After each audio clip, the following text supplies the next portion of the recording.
इरशाद रब्बानी है, जो लोग बिन देखे अपने रब से डरते हैं यकीनन उनके लिए मग़फ़िरत है और बहुत बड़ा अजर है। तुम ख़्वाह चुपके से बात करो या ऊंची आवाज से, अल्लाह के लिए यकसां है। वो तो दिलों का हाल तक जानता है। क्या वही ना जानेगा जिसने पैदा किया है? वो बहुत बारीक बीन है और बाखबर है। सदक़ल्लाहुल अज़ीम।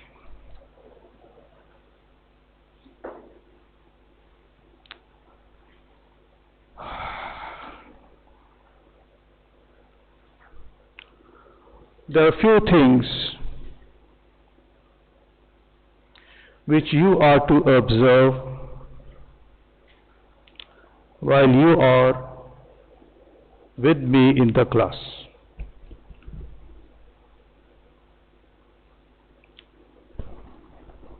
When I come into the class, it is obligatory that you should stand up and pay respect to your teacher.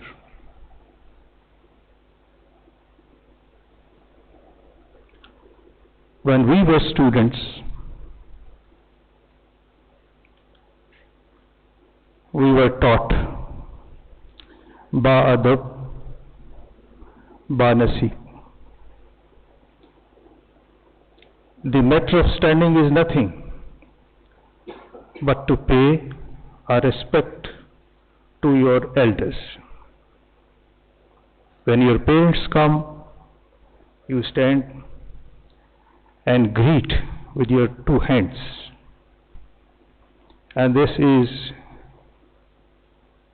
in very relation to our religion.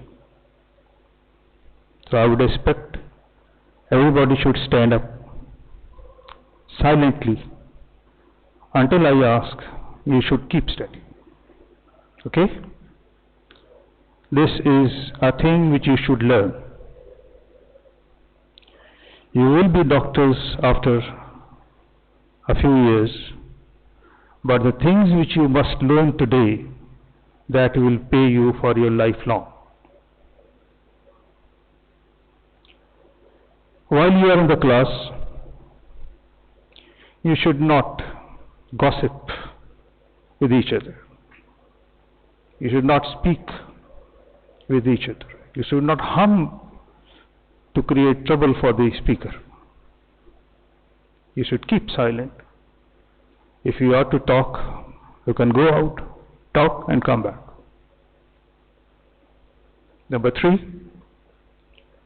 if you have got to go to toilet or anything else, nothing needed to ask me. Quietly stand up and go out, finish your work and come back. I will not ask anything, but certainly I would mind if you produce trouble over here. You understand what I am talking? I hope you understand. Number 4, I don't know how this habit has promulgated Don't bring anything eatable or drinkable in the class. Whatever you to do, go out, eat, drink, whatever you like, but do not in the class. I mind it. If you are thirsty, you are feeling to take some water, anything else, please go out. Eat, take, whatever you like. But after finishing, then come. This is not respect of the class. This is disrespect of the class if you sit over here and swallow with a bottle, etc. I mind it. I don't like it.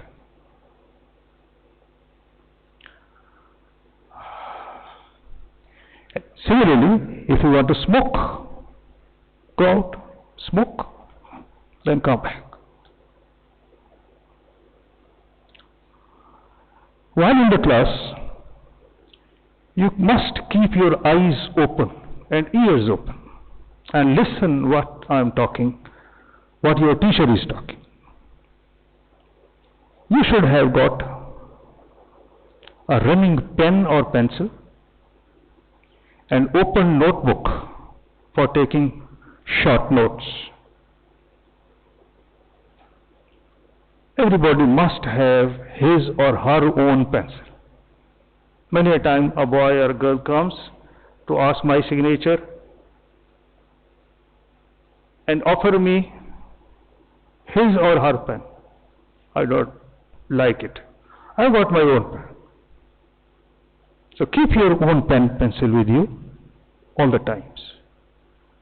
Anytime you may be needed to write. So write with your own pen or pencil and on your own notebook or on your own piece of paper. All right. Then whatever you study here, discuss with your friends. Make it one of your partner and speak with him and talk with him what we studied today. Okay? So discuss with each other what you study in the class. After opening the books, study and discuss. You will learn, you will keep in your mind. So this is a two-way learning process. From whom you ask a question, he will answer right or wrong, but you will learn. And you will also learn.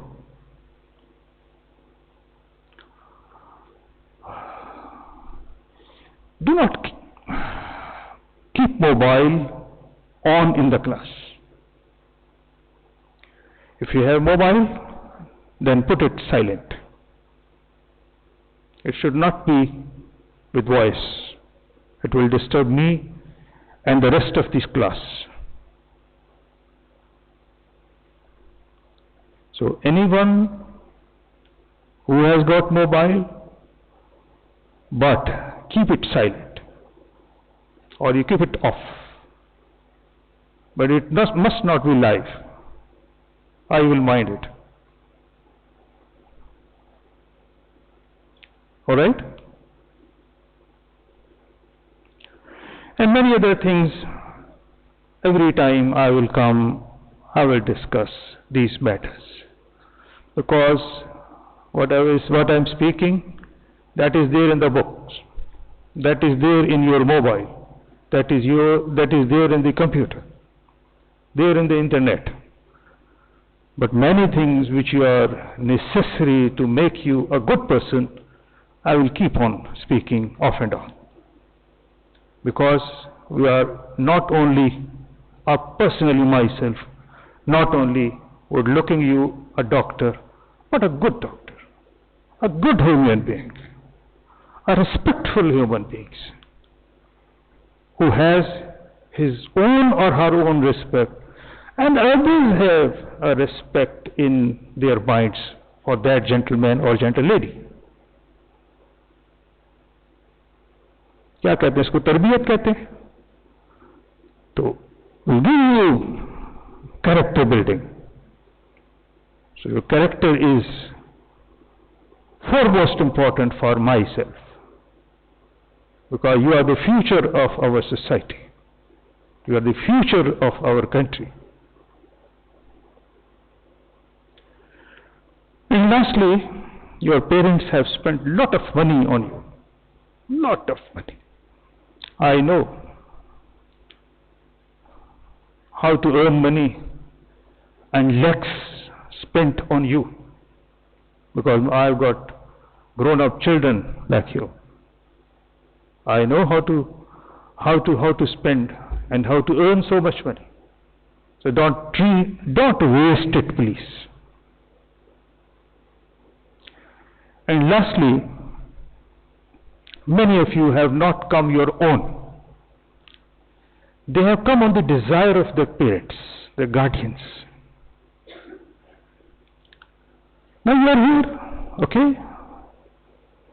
If it is the desire of your parents, desire of your guardians, now take it your duty to come to their dreams. Come up to their dreams. If you have not been over here, you have been somewhere else. You have been walking in the streets, sitting in the clubs, running on the roads, driving in the cars, gossiping here, gossiping there. But you are now in a professional college. And after some time, you would be a professional man. Most dignified man.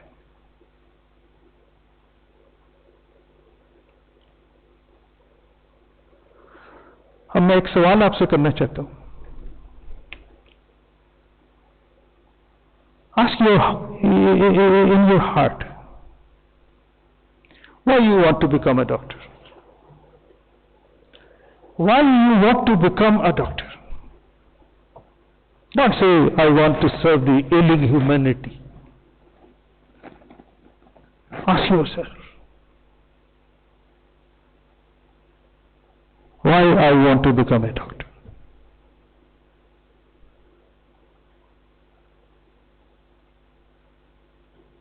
Last gentleman, please stand up. Yes. What's your name?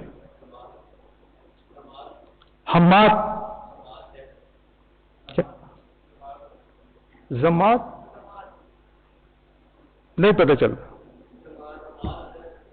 आगे आओ.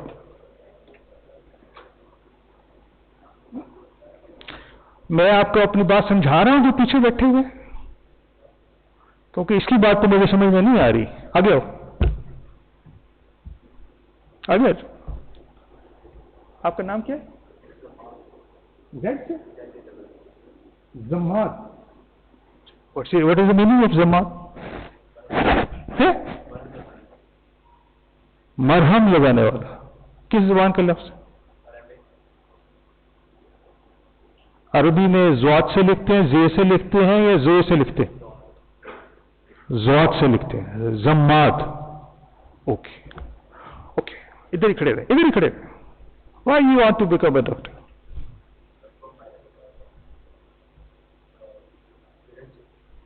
Parents will है. Okay. आपकी अपनी will बन गई है? अभी बन गई है. Okay, good. Why you want to become a doctor? Keep sitting. Ladies, not stand up. Sitting. I want to become an instrument of democracy, and I do my utmost to rescue women from them. You want to do what? I want to become an instrument of democracy. I want to rescue people from them. You want to rescue people from death. Do my utmost to rescue them. Is it correct? Can you stop somebody going for qabr, for graveyard? I want to do my best to rescue them. Okay, good. चले, मैं जो कहना चाहता हूं वो ये है. Now listen very carefully with open years please, not with closed years, with open years. देखो बेटा, इधर से अगर कुड़कुड़ करेंगे तो I would be minding. Keep silent. I mind it. You have to sit silently over with me, at least. बोला. अब मैं जो बात कहना चाहता हूं वो बड़ी अहम है और आज पहले दिन ही कहता हूं. बातें बहुत सारी करनी है जो कि बिट बाय बिट चलती रहेंगी साथ साथ. बात यह है, आप जैसे भी आ गए, जिसके कहने पे आ गए, अपने दिल में ये अहद कर लीजिए कि मैं ये जो तालीम हासिल कर रहा हूं या कर रही हूं, ये इसलिए हासिल कर रहा हूं या कर रही हूं कि मैं जो मखलूक खुदा जो है, जिसको कोई पूछने वाला नहीं, जो कि हॉस्पिटल्स के क्लिनिक्स में रूल रही है, उनकी खिदमत करूंगा. अपने दिल में ये फैसला कर लें कि मैं ये जो शोभा आलमिया आपने मुझे अता किया है, ये मैं तेरे बंदों की खिदमत में अपनी जिंदगी वक्फ कर. पैसा आएगा, बहुत आएगा. पैसे के लिए ना डॉक्टर बने, जो बात मैं आपको समझाना चाहता हूं. आप पैसे के लिए डॉक्टर नहीं बने. पैसा बेशुमार आना है आपको, इतना आना कि संभाला भी नहीं जाता. लेकिन दिल का कांटा बदलने की जरूरत है, दिल के फैसले की जरूरत है कि मैं ये जो तालीम हासिल कर रहा हूं और इस तालीम के बाद जो मुझे डिग्री मिलेगी, उस डिग्री को तेरे बंदों की खिदमत के लिए सर्व कर.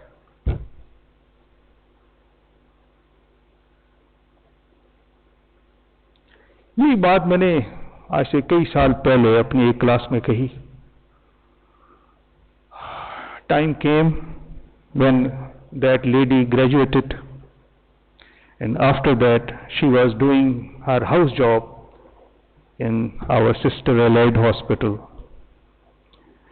It was late night and then she made a telephone call to me कि सर आज से 5 साल पहले जो आपने एक बात कही थी, एक ऐसी बंदी यहां पर मौजूद है जिसको कोई नहीं पूछ रहा, मैं उसके पास खड़ी हूं और मैं उसकी बात सुन रही हूं और उसकी खिदमत में मैंने अपने आप को पेश किया. और कहते ही मुझे अचानक आपकी याद आई कि आपने कई साल पहले ये बात कही थी. तो मुमकिन है कि आपको भी ये बात किसी वक्त याद आ जाए. तो अपने दिल में ये फैसला कर ले कि खिदमत मैंने करनी है. पैसे के लिए मैं डॉक्टर नहीं बने. पैसे बेशुमार आएंगे. अब स्कूटर कोई खरीदता है तो स्टपनी के लिए खरीदता है भाई, उसके साथ जो फालतू जो उसके साथ क्या आता है, टायर जो होता है, उसके लिए थोड़ी खरीदता है. गाड़ी जब आप खरीदते हैं तो फालतू टायर के लिए खरीदते हैं, वो तो साथ आ जाए. मालो दौलत, असबाब, ये कुदरत अल्लाह जल्ल शान आपके लिए पैदा करी. ऐसे बहानों से रिस्क मिलेगा जिसमें आपको अंदाजा भी नहीं होगा.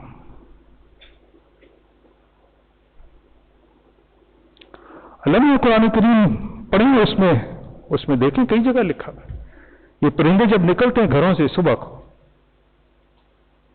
तो कौन से सरीना होटल में जाते हैं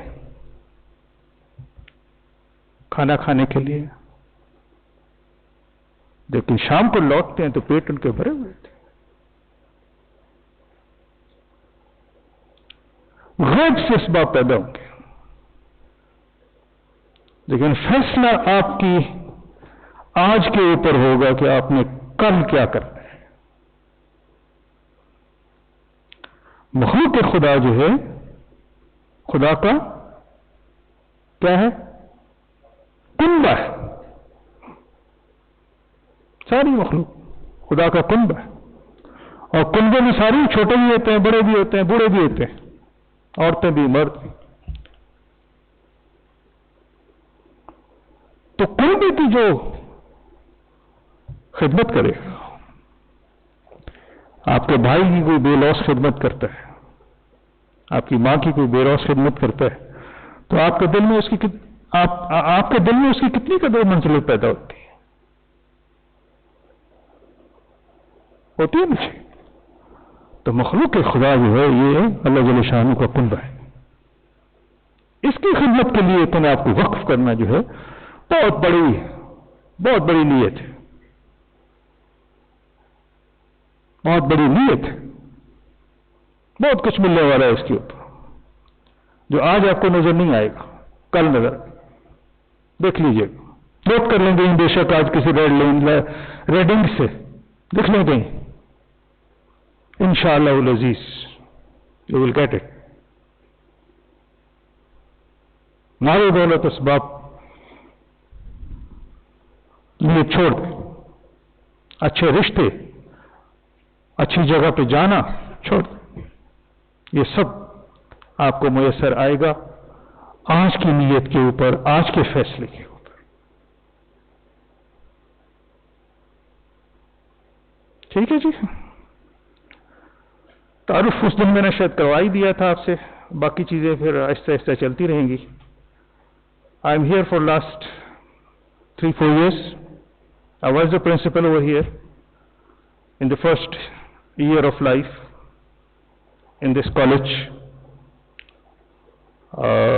This college was recognized by Pakistan Medical Dental Council under my supervision. I was the principal at that time. It was recognized by the University of Health Sciences. I was that time principal. But today I am serving as professor and head of anatomy department. I said many times in the public sector. I retired as professor of anatomy from Punjab Medical College, Faisalabad in the year 2015. Then I served for 3 years in Benazir Bhutto Shaheed Medical College, Mirpur, Egypt. And since 1917 over here, today as professor and head of anatomy department. ये जो आपकी class है, इसमें जो है आज के दिन जो है, आज क्या दिन है जी? Thursday. So on every Thursday at 11 o'clock, if I am here, I will take your class as of embryology. जो मैं आपको सब्जेक्ट एनाटमी का जो वो हिस्सा जो कि एम्ब्रियोलॉजी को डील करता है, मैं आपको वो पढ़ाऊंगा। ठीक है। डिसेक्शन हॉल के अंदर वो हमारे डेमोन्स्ट्रेटर्स रात पढ़ाएंगे आपको अपर लिम्ब। हिस्टोलॉजी आपको लैब के अंदर पढ़ाई जाएगी, वो पढ़ाएंगे हमारी डॉक्टर बनज़ा आपको पढ़ाएंगे। और जो है डॉक्टर हुमैरा गुल जो है वो आपको जनरल एनाटमी पढ़ाएंगे। तो एम्ब्रियोलॉजी जो है वो हम आपको इंशाअल्लाह अज़ीज़ पढ़ाएंगे और इंशाअल्लाह आराम से पढ़ाएंगे। कोई भाग दौड़ की जरूरत नहीं है, ना इतना घबराने की जरूरत है, लेकिन डिसिप्लिन के अंदर रहते हुए हर चीज कबूल है। चलिए, पहला सवाल आपने अपने से भी पूछना है, मेरे से भी पूछना है कि एम्ब्रियोलॉजी होती क्या है। आखिरी बच्चा इधर से भाई, बेटा जरा खड़े होकर पढ़े। लास्ट ये क्या लिखा हुआ है सामने?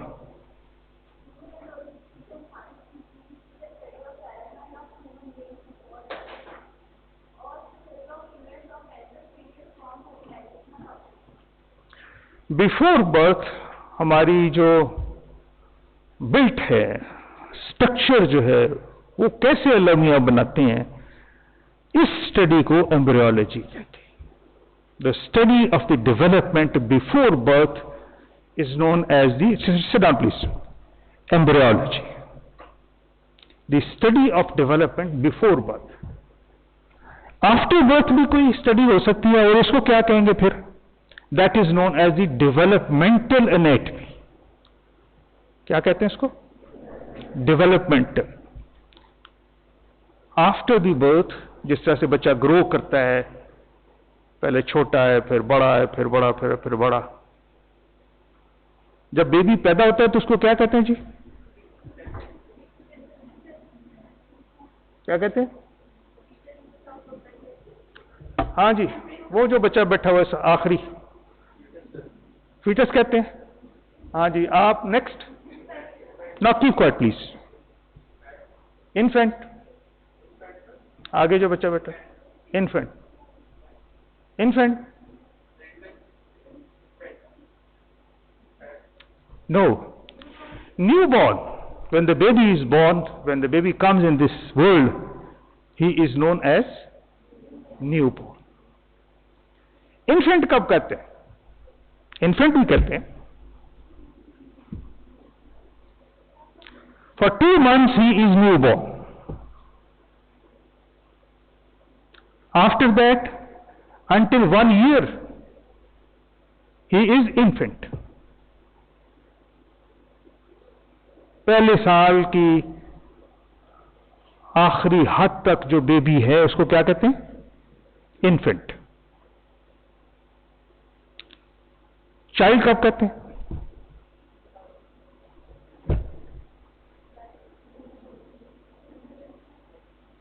Are you child?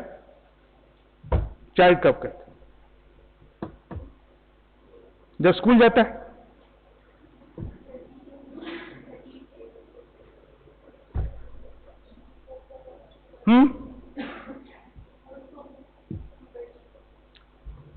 इन्फेंट के बाद फिर वो चाइल्ड है।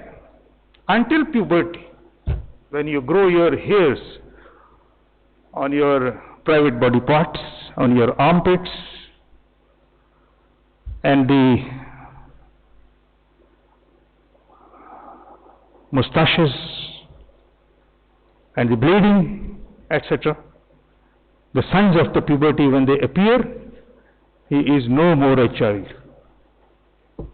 So after 1 year, till the onset of puberty, he is a child. अब उसको हमें फिर डिवाइड कर लिया उन्होंने, early childhood, middle childhood, late childhood, etcetera.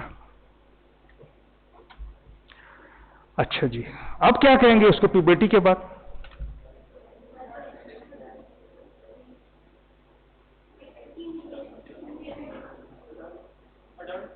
Adult.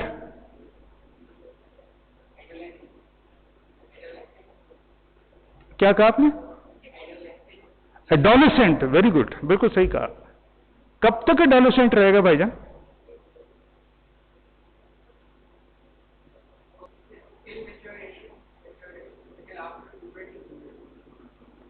Until after puberty, puberty से तो आपने शुरू किया adolescent. Rest of the life he is adolescent? No. So 6 years following puberty, he is adolescent. 6 years. कब तक? अगर 12 साल के बाद 12 साल पे प्यूबर्टी शुरू हुई है तो आफ्टर 6 और 2 18, 18 साल, 18 की उम्र तक जो है वो क्या होगा जी? एडोलेसेंट।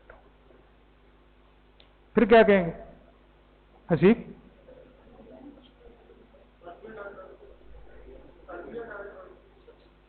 अर्ली, अर्ली हटा दो, बाकी ठीक है। एडल्ट, फिर वो एडल्ट। एडोलेसेंट के बाद क्या है जी? एडल्ट।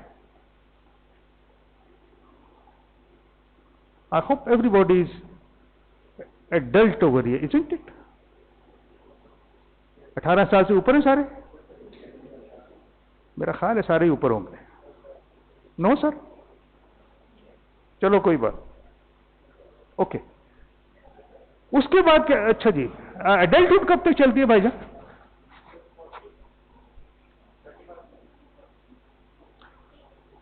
उसके नेम? आपका भी इंटरव्यू लिया हुआ है, आपने हाथ ही नहीं खड़ा किया। अच्छा, नो, ठीक है, ओके। हाँ जी, फिर कब तक रहेगा? एडल्ट के बाद क्या होगा जी?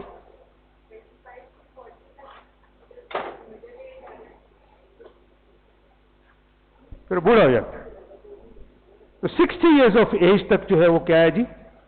एडल्ट। उसमें फिर उन्होंने डिवाइड कर लिया इसको, early adulthood, middle adulthood, late adulthood. But he is adult after adolescent till the age of retirement at 60। लेकिन शायद WHO ने 60 को थोड़ा शायद बढ़ा दिया है, अब शायद 65 किया या 70 कर दिया। बट एनी हाउ, जो आज तक जो एक्सेप्टेड रूल था वो 60 के ऊपर जो है, 60 से अबव जो है ना, फिर क्या होगा जी? Old as. 60 के अबव जो है वो क्या है जी? Old age. तो लाइफ स्पैन है ये। अभी ये कहीं लिख लें, शायद कभी जिंदगी में काम आ जाए। कोई पूछ भी लेगा आपसे कभी ना कभी इन योर लाइफ टाइम। तो फीटस हरगिज नहीं है, ये बात आप याद रख लें। फीटस हरगिज नहीं। जब इस दुनिया में आते हैं तो फिर हम है ना नौजायदा बच्चा, उर्दू वाले कहते हैं नौजायदा, नया आने वाला बच्चा। आगे चलते। सो एम्ब्रियोलॉजी की डेफिनेशन क्या हुई जी? फिर जो स्टडी है डेवलपमेंट की इस दुनिया में आने से पहले before birth, that is the embryology. अब आइए आगे आ जाए जी। ये जो 9 मंथ्स हम यूट्रस में स्पेंड करते हैं उसकी भी फिर तकसीम की हुई है। For the first 2 weeks after fertilisation, क्या कहते हैं जी उसको? Ovum. The first 2 weeks of life after fertilization, whatever is there in the uterus or before uterus, we call it as ovum. इसको एग नहीं समझना, but it is ovum. Life, ये दौरानिया है, टाइम स्पेन है। Afterwards, embryo. एम्ब्रियो कब से कब तक है? You're feeling me sleepy. आपका नाम क्या?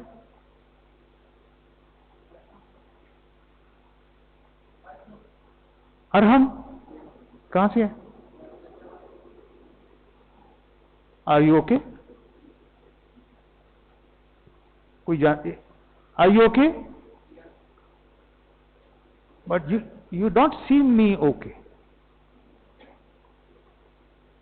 आपकी नजर ठीक है? पढ़ सकते हैं क्या लिखा हो? पढ़े, आखिरी लाइन पढ़े जरा।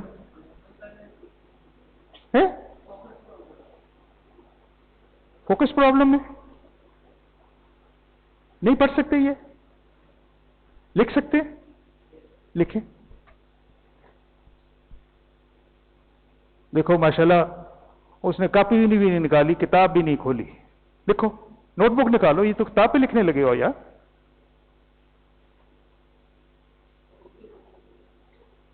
ओ यार बुक लिखने वास्ते नहीं होंदी काका। और कोई स्पेयर नोटबुक नहीं रखी पुत्र?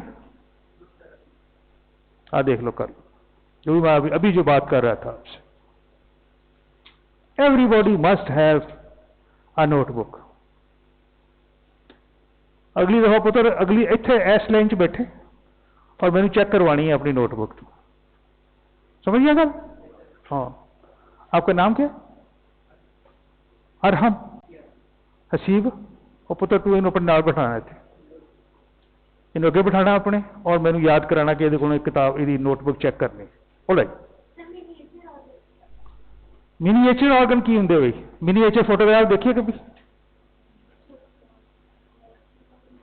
लोग जो है वो नाखून के ऊपर तस्वीरें बनाते हैं। Miniature art. अब एक कमांड दें मिनीएचर आर्ट अपने मोबाइल के ऊपर जाके, फिर जरा खोल के देखें वो क्या बताता है। मिनीएचर आर्ट बाकायदा एक सिंफ है, एक ब्रांच। मिनीएचर आर्ट चावल के ऊपर तस्वीर बनाते, चावल के ऊपर कलमा तैयबा लिखते। मिनीएचर स्मॉलेस्ट, छोटा। All right, first 2 weeks of intrauterine life we call the product of conception as ovum, and from 3 to 8 weeks we call it as embryo. ये आज लिख लें और 1 साल के बाद शायद मैं फिर पूछूंगा आपसे, ये किसी को याद नहीं हो। और इम्तिहान में हम जब पूछते हैं तो कहते हैं जी 1 साल पहले ये याद किया था, भूल गए आपको। और ये सारी जिंदगी साथ चलना है आपके, एम्ब्रियो जो है। फिटस भी सारी जिंदगी साथ चलना है। अभी देखो फिटस कह रहा था, पूरी लाइन है फिटस का, तो नाम तो सुना हुआ है, बट फिटस तो अंदर है, माँ बाप की, माँ के पेट के अंदर है, बाहर फिटस नहीं है। So foetus 3 to 9 months of development जो है, इस दौरान में उसको क्या कहते हैं जी? Foetus. So intrauterine life from the 3rd to 9th months we call it as fetus. The first 2 weeks and 3 to 8 weeks, almost 2.5 months. Then what about the half month between birth and?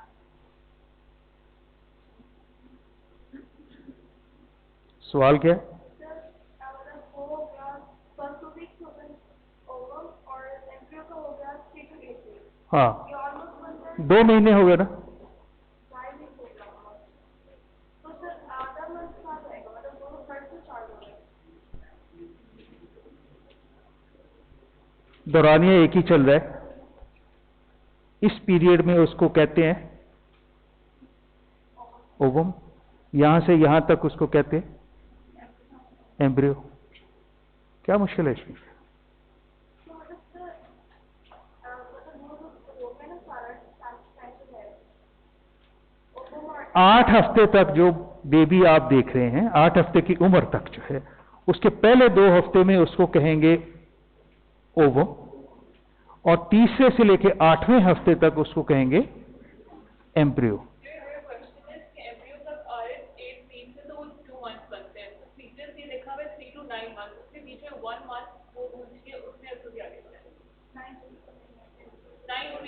आप 9th week से onward कर लें, ये थोड़ा इसको थोड़ा सा simplify कर लिया इसको, आप 9th वीक से ऑनवर्ड कर लें। और 9th वीक कौन सा महीना बनेगा फिर? यही तो लिखा हो। चले, समझ तो आ गई ना जी। आपको समझ आ रही थी?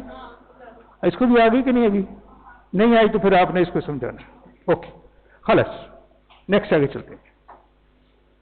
तो ये लिख लीजिए, 3 टर्म्स जो है ना, ये बार बार यूज होंगी। ओवम क्या चीज है, एम्ब्रियो तो बार बार यूज होगा, और फिटस भी बार बार यूज होगा। और ये याद भी नहीं रहना आपको, ये भी मैं बता दूं आपको, हर दफा झगड़ा होना मेरा आपके साथ। आगे चलते हैं। 80% जो चाइल्ड बर्थ जो है ना जी, आफ्टर 37 to 41 वीक्स के बाद हो जाती है।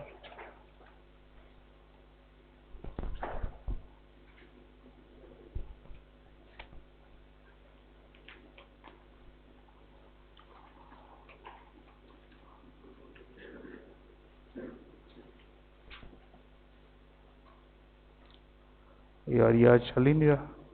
ओके, जेस्टेशनल एज क्या होती है? Last menstruate, from the beginning of the last menstrual period to the birth, ये जो दौरानिया है इसको कहते हैं जेस्टेशनल एज। ये भी आप लिख लीजिए कहीं, इसका रेफरेंस ज्यादा नहीं आएगा, बट समटाइम्स ये भी पूछा जा सकता है। फर्टिलाइजेशन एज क्या है?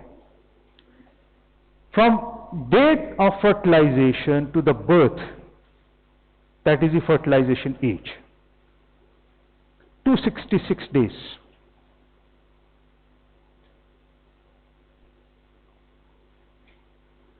Expected date of delivery, आखिर में एक सवाल आपसे पूछना है, वो फिर इसको जरा ज़हन में रख लीजिए कि आप डेट ऑफ डिलीवरी कैसे बता सकते हैं कि कब कोई लेडी आके आपको क्लेम करती है कि शी इज प्रेग्नेंट। आप उससे सवाल जवाब करने के बाद कैसे बताएंगे कि बेबी कब इस दुनिया में आएगा? तो एक्सपेक्टेड डेट ऑफ डिलीवरी कैसे काउंट करनी है? 9 calendar months first day of last menstrual period में ऐड करते हैं, 9 कैलेंडर मंथ्स, और 7 दिन और ऐड करते हैं।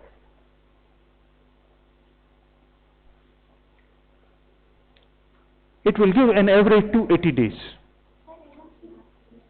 LMP क्या होता है जी? लास्ट मेंस्ट्रुअल, LMP इसको, ये भी वेरी फ्रीक्वेंटली यूज टर्म है, लास्ट मेंस्ट्रुअल पीरियड।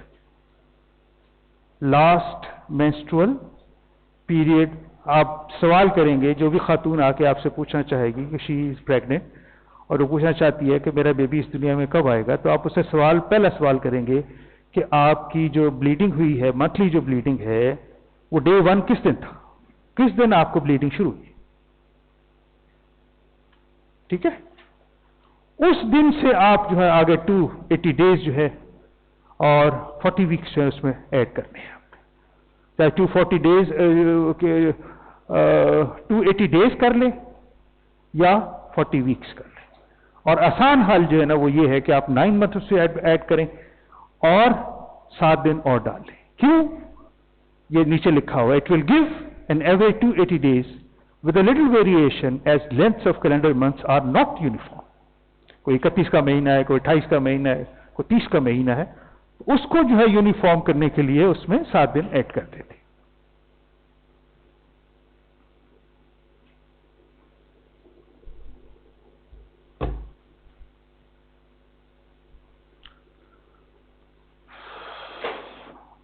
क्यों एम्ब्रियोलॉजी स्टडी करते हैं भाई? क्यूरियोसिटी है इंसान के अंदर, वो चीज़ों की बनावट जानना चाहता है, वो हैत जानना चाहता है, ओरिजिन जानना चाहता है, कैसे ये सारा सिलसिला, मिस्ट्री जो है, कुदरत की मिस्ट्रीज को वो एक्सप्लोर करना चाहते हैं। उस मिस्ट्री को एक्सप्लोर करने के लिए एम्ब्रियोलॉजी जो है ना वो साइंस अल्लाह मियां ने ईजाद करवाई, ताकि उसकी बनावट को, उसकी सन्नाई को, उसके पैदा करने के अंदाज को जो है हम पहचान सकें।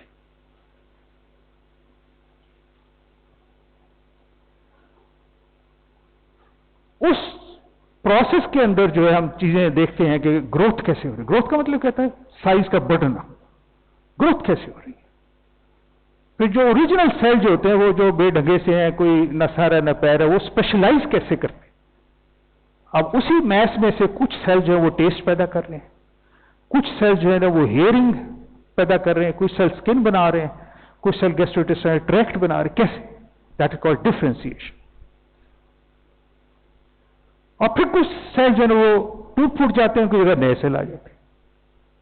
अब ये तो यहां भी आपने देखा हो, कहीं चोट लगती है, स्किन डैमेज हो जाती है, इंजर हो जाती है, तो नई स्किन बन जाती है। वो भी एक रिपेयर है ना जी।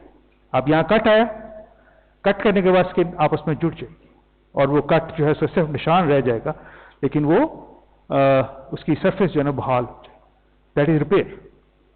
को बोन टूट जाती है, फ्रैक्चर हो जाता है, तो नई बोन बन जाती है। तो ये सारी प्रोसेस जो है ना ये यहां पर नोट होता है। इसके अलावा कुछ चीजें वालिदैन से आगे ट्रांसफर हो रही है। हेयर कलर ट्रांसफर हो रहा है, आई कलर ट्रांसफर हो रहा है, कदबुत ट्रांसफर हो रहा है, हेयर कमोबेश, किसी के ज्यादा हेयर है, किसी के कम हेयर है, ये चीजें आगे ट्रांसफर हो रही है। उनकी बुनियाद के जानने के लिए जो है ना ये सब्जेक्ट हमें बताता है। अब फिर कुछ अबनॉर्मलिटीज है जो कि जेनेटिक मटेरियल से, क्रोमोसोम से रिलेटेड है, वो भी हम एम्ब्रियोलॉजी की नॉलेज के ऊपर उनको सॉल्व कर सकते हैं, बता सकते हैं कि ट्राइसोमी 21 क्यों हो गई, डाउन सिंड्रोम क्यों हो जाता, क्लाइनफेल्टर सिंड्रोम क्यों हो जाता, वगैरह।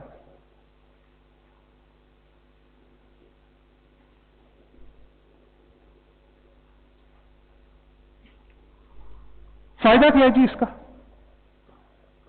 फायदा किया उस नॉलेज को हमने इस्तेमाल करते हुए जो कि हमें एक्चुअल प्रोसेस ऑफ डेवलपमेंट का पता चला, एक्चुअल प्रोसेस ऑफ ओरिजिन का पता चला कि इंसान की साख्त कुदरत कैसे बनाती है। तो हम उस नॉलेज को इस्तेमाल करते हुए यूटिलाइज कर सकते हैं to assist human beings in the world who have got no issues. ऐसे बेऔलाद कपल्स, इस नॉलेज के ऊपर, इस बेस के ऊपर हम स्ट्राइव कर सकते हैं, कोशिश कर सकते हैं कि अल्लाह जल्ल शानहू उनको औलाद सालिहा अता कर दे। और फिर थोड़ा सा और अगर गहरा चले जाएं तो अगर हमें ये सारी चीजों के नॉर्मल का पता है और अब नॉर्मेलिटीज डेवलपमेंट के दौरान हमें कुछ पता चल जाती है कि एक बेबी है यूट्रस के अंदर, उसके स्पाइन जो है वो सही तरह पे नहीं बनी हुई, तो आजकल टेक्निक्स ऐसी अवेलेबल हैं कि आप उसको यूट्रस के अंदर ही रिपेयर कर सकते, ठीक कर सकते, वो मैं तस्वीर एक दिखाऊंगा आपको जब वहां पहुंचेंगे। तो ये नॉलेज जो यूटिलाइज किया जा सकता है इवन टू रिपेयर और to correct the abnormalities during intrauterine life. Follow कर रहे हैं मेरी बात को? थक तो नहीं गए? थक जाए तो बता देना भाई, मैं उसी वक्त बंद कर दूंगा। टाइम हो गया, लो फिर ये थकना ही हो गया ना जी बेटा। चलिए एक आध स्लाइड और करके फिर खत्म करते हैं। क्या जी अगले क्या है? हाँ जी, तो ये ग्रोथ और रिपेयर वगैरह कैसे होती है? ये जो हमारे सेल्स जो हैं कुदरत ने जो बनाए हुए हैं, इनको अल्लाह ने डिवाइड करना सिखाया हुआ है। डिवाइड करते हैं, एक सेल से 2, 2 से 4, 4 से 8, 8 से 16, 16 से 32 एंड सो ऑन। तो ग्रोथ एंड रिपेयर जो है वो कैसे, कहां से होगी? By the division of the cells. नए सेल बनेंगे और वो जो है ना मटेरियल प्रोवाइड कर देंगे जो कि आपको, आप एक सेल के बाद दूसरा सेल रखें, तीसरा सेल रखें एंड सो ऑन। एक दो स्लाइड खत्म करके फिर हम इसको फिनिश करते हैं, फिर आगे चलते हैं। हमारी बॉडी के अंदर 3 तरह के सेल्स हैं, सेल पॉपुलेशन। एक तो renewing type of cell population है। आपकी स्किन जो है एवरी 28 डेज जो है ना ये रिप्लेस हो जाती है। स्किन के 2 कंपोनेंट हैं, एपिडर्मिस है, डर्मिस है। एपिडर्मिस जो है वो सेल्स हैं, ये जो नजर आ रहा है आपको। इससे जब नीचे जाते हैं तो डर्मिस कहलाती है। Dermis is a connective tissue. Dermis इसको नीचे जो है मसल्स के साथ, बोन के साथ जोड़ रहा है। तो एपिडर्मिस के जो सेल्स हैं they are renewed after every 28 days. हर 28वें दिन जो है कुदरत आपकी नई स्किन बना देती है। और ये जो बालों के अंदर जो आपको स्केल्स नजर आते हैं ना जी, वो जो खारिश यूं यूं करके वो टेलीविजन के ऊपर दिखाते हैं, बहुत रौला पै गया। वो क्या चीज है? डैंड्रफ। डैंड्रफ क्या होता है? They are dead cells, normal. वो उसको एक्सप्लॉइट करके हमारी जेबों से पता नहीं कितने लाखों करोड़ों रुपया निकलवाते हैं हर रोज। हेड एंड शोल्डर ले लें जी, पैसे हमारी जेबों से निकल।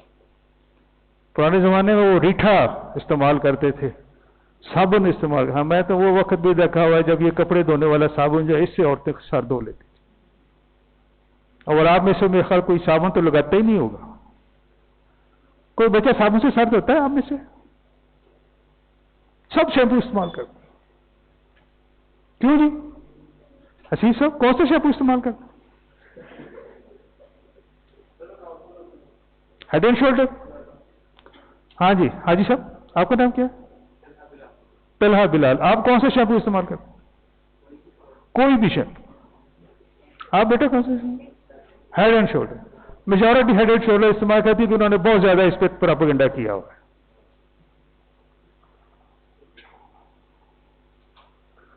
I never use shampoo.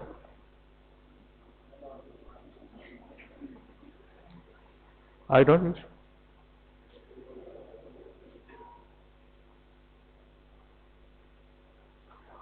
और मुझे वो मेरे घर वाले बच्चियां भी कहती हैं कि आपका सर कैसे साफ होता है? नहीं तो साफ है। साबुन आपका जिस्म साफ करता है तो आपके बाल नहीं साफ कर सकते। तो ये बात तो शुरू हुई थी डैंड्रफ से। तो डैंड्रफ क्या चीज है? नॉर्मल आपकी स्किन है जो कि 28वें दिन उतरनी है। वो बाल चूंकि एरिया ऐसा है कि वो बालों के अंदर वो स्केल फंस जाते हैं, इसलिए वो नुमायां हो जाते हैं। बाकी जिस्म से भी उतर रहे हैं लेकिन वो नजर नहीं आते।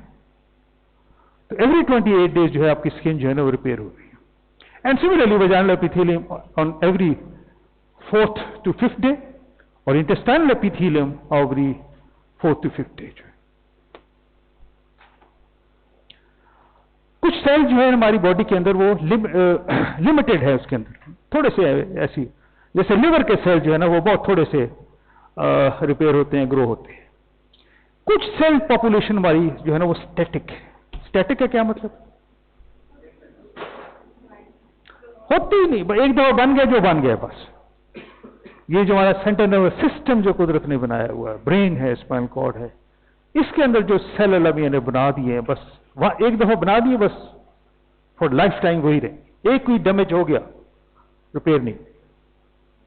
एक न्यूरोसाइट आपके दिमाग के अंदर जो है, स्पाइनल कॉर्ड के अंदर कोई न्यूरोसाइट, कोई nerve cell, if it is damage, it is damage for ever.